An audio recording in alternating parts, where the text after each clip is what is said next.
प्रचारक है ना वो गृहस्थी होना जरूरी है। गृहस्थ धर्म है सिखी का धर्म, इतने तो गृहस्थ प्रधान आख्या गया। प्रचार भी तो वही कर सकेगा ना, गृहस्थ भी दूजिया वो दृढ़ करा सकेगा जोड़ा खुद गृहस्थी होएगा। तो अज काम उल्टा होया पाया, जोड़े गृहस्थ तो भजे हुए हैं असीं ब्रह्म ज्ञानी बना छड़ी का गृहस्थ मार्गों पर सानूं दसदे ने। हद हो गई जिन्होंने आप नहीं पता। वो ठीक क्या ना, दादू दुनिया बाबरी मड़ियां पूजन पूत जेड़े गए जहानों उतरे वो किवें देणगे पूत ते उन्हां को मंगदे जिन्हां नूं पता ही नहीं पोत पोते हुंदे की है। मस्कीन जी उन्हां दा अपना जीवन बिल्कुल सादा लिबास, सादा खाना, सादी जी बोलबाणी भाषा, उन्हां दे सरल सुभाव, लोग खिंचे जाते से। बड़े बड़े दूसरे धर्मां दे विद्वान सज्जण भी बह के सुनते होंदे सी।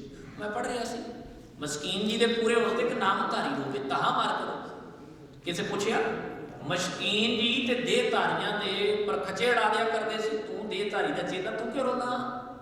आखण लगा नहीं कुछ बात सी, कुछ गल सी, उन्हां दी हर गल तीर वांगू अंदर बिनदी सी, सच सी उन्हां दी जुबान दे अंदर, उन्हां दे अंदर कुट कुट के सच भरिया होया सी। उन्हां दी हालत बाकी ठीक सी। प्रथमे मन प्रबोधे अपना पाछे अवर रजावे, फिर दूजे पासे प्रचार करते सी। गुरु अगे आप सारे रल मिल अरदास करनी, गुरु कृपा करे उन्होंने वर्गा जीवन साडा बन सके, जिथे खास करके साड़ी प्रचारक श्रेणी का मस्कीन जी के दसे हुए सच के उपदेश गुरबाणी के सिद्धांत जोड़ा दृढ़ कराया हुआ वो असीं जुड़ सके। कितनी दृढ़ता के नाल वो मूल मंत्र नितनेम दी बाणियां बाबत बोलते बेखौफ बोलते थे, बड़े सच्चे ढंग के नाल लोग सुनते होंदे सी। पर कुछ लोग उन्होंने तो भी ईर्खा करते हैं, वो तो स्वाभाविक दुनिया अंदर चले आ रहे हैं। जिथे सन्मान करने वाले ने उत्थे ईर्खा करने वाले ने। गुरु रहमत करे वो चार लफ्ज साढ़े अंदर बस जान, ज्ञानी, संत, सिंह ते मस्कीन। फिर बाकी उन्होंने मनाया होया कि उन्होंने जाग नाल जुड़िया होया दिन साडा सफल हो सकेगा। गुरु बख्शिश करे इन्नियां बेनतियां प्रवान कर लियो, भुला ना चतार दे, असीसा बख्शते, फतेह की सांझ पाउंदे सारे जने गज बज के आखो जी वाहिगुरू जी का खालसा वाहिगुरू जी की फतेह। गुरु प्यारे साध संगत जी, आप जी पंथ के प्रसिद्ध विद्वान ज्ञानी प्रदीप सिंह जी जिन्हां पासों आप जी ने ज्ञानी जी के जीवन बारे गुरमत विचारां सरवण कीतियां, धन्यवाद है। आओ हुण पंथ के प्रसिद्ध विद्वान ज्ञानी गुरदेव सिंह जी त्रिसिक्का वो आप संगतां नूं गुरमत विचारां नाल जोड़नगे। उन्हां तो आप जी गुरमत विचारां सरवण करो। पंथ के प्रसिद्ध विद्वान ज्ञानी गुरदेव सिंह जी त्रिसिक्का। वाहिगुरू जी का खालसा वाहिगुरू जी की फतेह। तुम चंदन हम हिरंड बापरे, संग तुम्हारे बसा, नीच रूप ते ऊज पाए हैं, गंध सुगंध निवासा। माधव सत संगत शरण तुम्हारी, हम अवगुण तुम उपकारी। रहाओ तुम मुख तूल सफेद सपियद, हम बबरे जस कीरा। सत संगत मिल रही है माधव, जैसे मधुपम खीरा। जाति ऊंचा पाति ऊंचा, ऊंचा जन्म हमारा। राजा राम की सेव न कीनी, कह रविदास जमारा। राजा राम की सेव न कीनी, कह रविदास जमारा। वाहिगुरू जी का खालसा वाहिगुरू जी की फतेह। चवर छत्र तख्त दे मालिक धन धन सतगुरु श्री गुरु ग्रंथ साहिब महाराज पातशाह जी की छत्र छाया दे हेठ पंथ रतन महान श्रोमणी विद्वान ज्ञानी संत सिंह जी मस्कीन जी की याद नूं मना रहे हुए सरबत माई भाई खालसा साध संगत जीओ, आप जी ने मस्कीन साहिब जी की महान उत्तम ਜੀਵਨੀ ਦੇ ਬਾਰੇ ਬੇਅੰਤ ਵਿਚਾਰਾਂ ਸਰਵਣ ਕਰਕੇ ਉਹਨਾਂ ਨੂੰ ਸਜਦਾ ਕੀਤਾ ਹੈ। ਵਿਦਵਾਨ ਦਾ ਰੁਤਬਾ ਇੱਕ ਮਾਂ ਵਾਲਾ ਰੁਤਬਾ ਹੋਇਆ ਕਰਦਾ ਹੈ। ਜਿਸ ਤਰ੍ਹਾਂ ਮਾਂ ਦੀ ਸਾਰੇ ਪਰਿਵਾਰ ਵੱਲੋਂ ਡਿਊਟੀ ਲੱਗੀ ਹੁੰਦੀ ਹੈ ਕਿ ਤੂੰ ਸਭਨਾਂ ਨੂੰ ਭੋਜਨ ਪਰੋਸ ਕੇ ਛਕਾਉਣਾ ਹੈ, ਔਰ ਮਾਂ ਨੂੰ ਪਤਾ ਹੁੰਦਾ ਹੈ ਕਿ ਬੱਚੇ ਦੀ ਖੁਰਾਕ ਕਿਹੜੀ ਹੈ, ਔਰ ਜਵਾਨ ਮਰਦਾਂ ਨੂੰ ਜਿਨ੍ਹਾਂ ਨੂੰ ਕੰਮ ਕਰਨਾ ਪੈਂਦਾ ਹੈ ਉਹਨਾਂ ਨੇ ਪੂਰਾ ਭੋਜਨ ਛਕਣਾ ਹੈ, ਤੇ ਬਜ਼ੁਰਗਾਂ ਦੇ ਲਈ ਭੋਜਨ ਕਿਹੜਾ ਠੀਕ ਰਹੇਗਾ।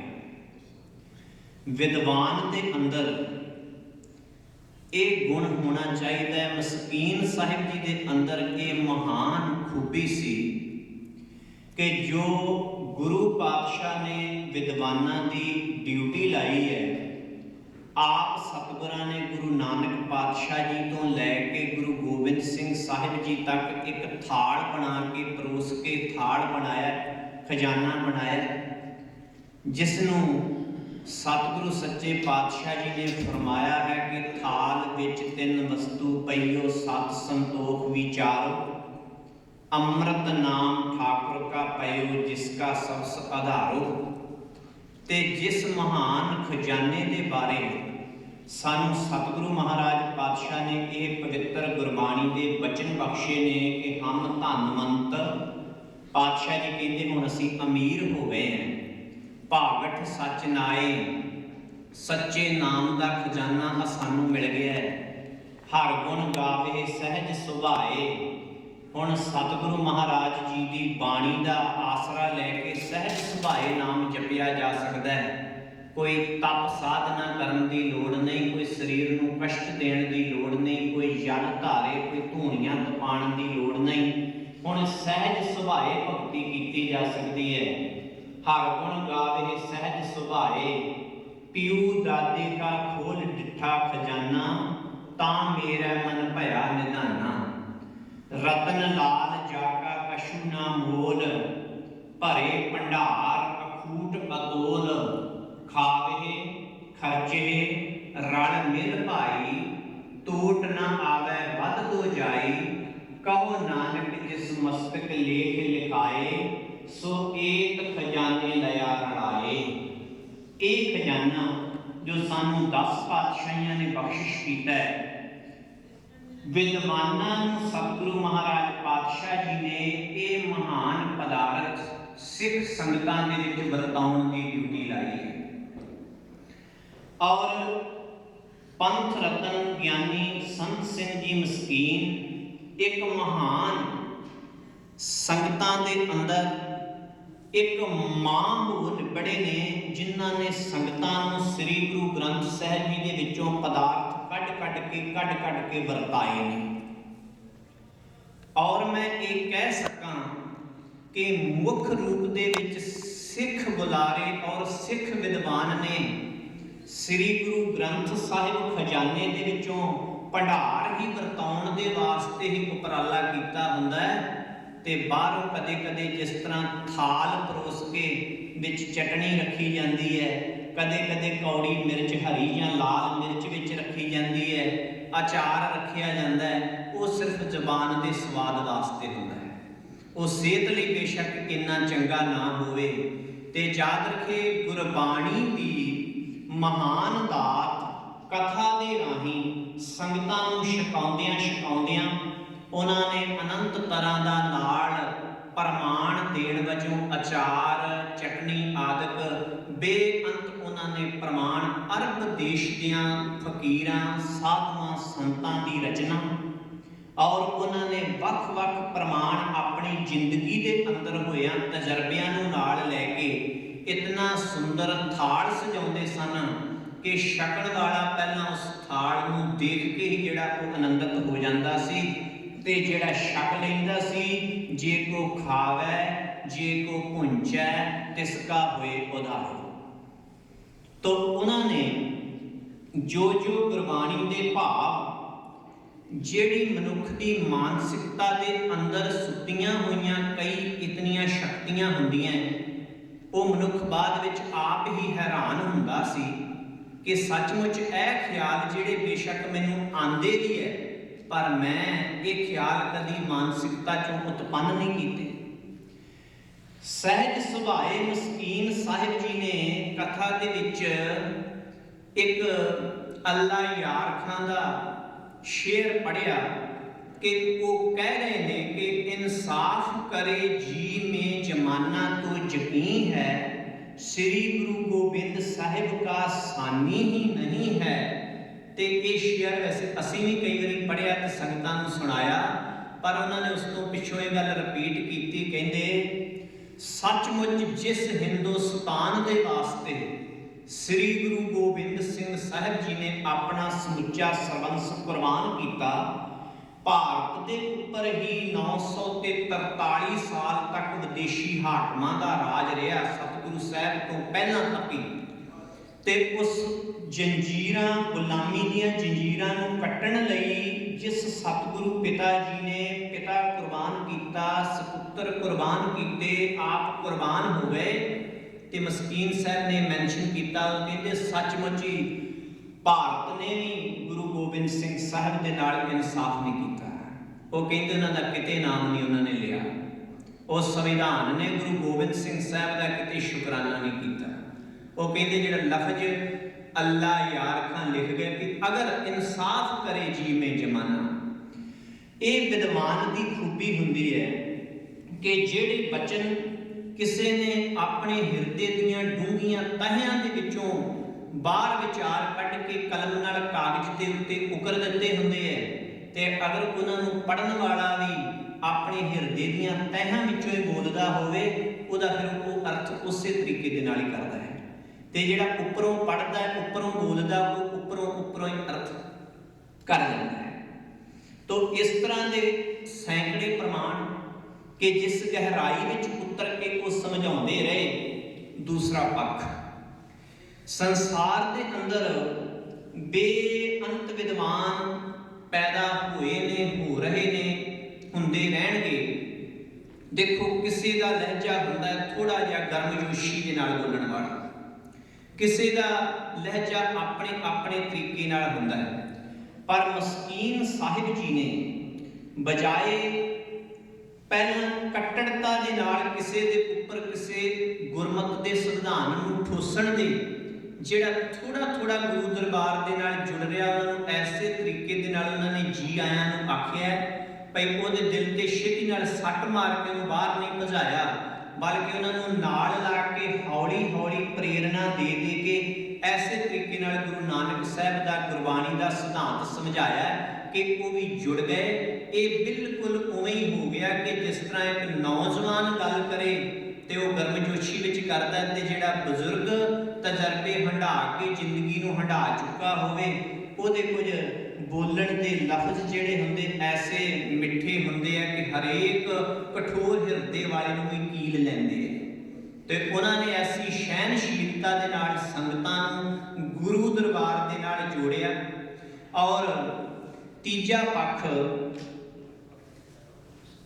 ਜਦ ਕੋਈ ਕੀਰਤਨੀਆ ਜਾਂ ਕੋਈ ਵਿਦਵਾਨ ਕਥਾ ਕਰਨ ਵਾਲਾ ਅਗਰ ਆਪ ਸਿਮਰਨ ਦੇ ਵਿੱਚ ਸੰਨਿਗਧ ਹੋਇਆ ਪਿਆ ਹੈ, ਤੇ ਉਸ ਵੇਲੇ ਜਦੋਂ ਵਾਤਾਵਰਨ ਉਹ ਸਿਰਜਿਆ ਜਾਂਦਾ ਹੈ, ਤੇ ਉਸ ਵਾਤਾਵਰਨ ਦੇ ਅੰਦਰ ਫਿਰ ਅਗੰਮੀ ਰੂਹਾਂ ਜਿਹੜੀਆਂ ਨੇ ਉਹ ਆ ਕੇ ਕਥਾ ਸੁਣਦੀਆਂ ਤੇ ਕੀਰਤਨ ਸੁਣਦੀਆਂ।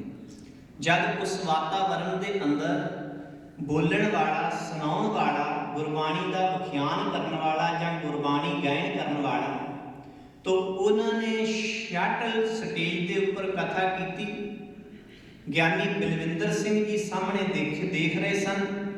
ਤੋ ਸਟੇਜ ਦੇ ਉੱਪਰ ਉਹ ਇਕੱਲੇ ਬੈਠੇ ਸੀ, ਤੇ ਗਿਆਨੀ ਬਲਵਿੰਦਰ ਸਿੰਘ ਜੀ ਹੁਣਾਂ ਨੇ ਬਾਅਦ ਵਿੱਚ ਪੁੱਛਿਆ ਕਿ ਤੁਹਾਡੇ ਪਿੱਛੇ ਜੋ ਸਫੈਦ ਕੱਪੜਿਆਂ ਵਾਲੇ, ਸਫੈਦ ਹੀ ਦਸਤਾਰ ਵਾਲੇ ਤੇ ਚਿੱਟੇ ਦਾੜੇ ਵਾਲੇ ਦੋ ਕੌਣ ਬੈਠੇ ਹੋਏ ਸਨ? ਉਹ ਕਹਿੰਦੇ ਬਾਅਦ ਵਿੱਚ ਕਿ ਮੇਰੇ ਪਿੱਛੇ ਤਾਂ ਕੋਈ ਨਹੀਂ ਸੀ, ਮੈਂ ਇਕੱਲਾ ਸਟੇਜ ਤੇ ਕਥਾ ਕਰ ਰਿਹਾ ਸੀ। ਉਹ ਕਹਿੰਦਾ ਕਿ ਨਹੀਂ, ਉਹ ਬੜੇ ਆਨੰਦ ਦੇ ਵਿੱਚ ਕਥਾ ਸੁਣ ਰਹੇ ਸੀ, ਚੌਂਕੜੀ ਮਾਰ ਕੇ, ਹੱਥ ਜੋੜ ਕੇ, ਬਿਰਤੀ ਟਿਕਾ ਕੇ ਤੁਹਾਡੀ ਕਥਾ ਸੁਣ ਰਹੇ ਸੀਗੇ। ਉਹ ਕੌਣ ਸਨ?